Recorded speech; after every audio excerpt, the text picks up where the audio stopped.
pilipili hoho. Tena Pilipili hoho. tena kwa nguvu. Pilipili hoho. Rudia hapo mwanzo.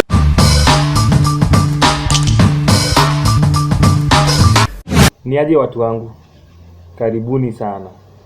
Kwanza nataka nishukuru Mungu kwa hii umbali tumefika saa hii. Kama ingekuwa Mungu hatungefika hapa saa hii. Ya pili, nataka niwashukuru manze.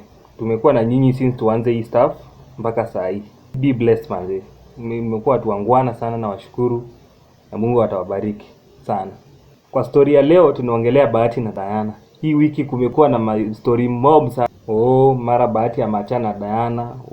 Mara Bahati amerudi kuwa mtoto wa mama, si mtoto wa Diana tena.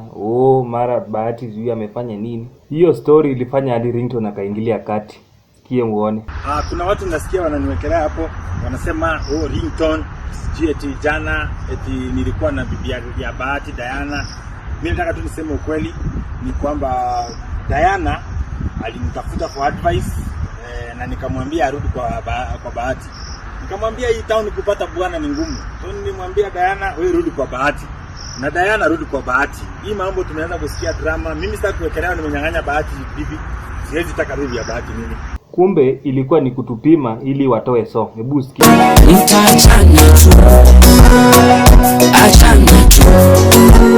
Lakini kuna hii part ilinibamba, hii part ya mwisho. Yaani imagine Bahati alikuwa mtoto wa Diana, sasa hivi na amekuwa mzee wa Diana. Walianza kusema ati wewe ni shosh, tukaachana tu.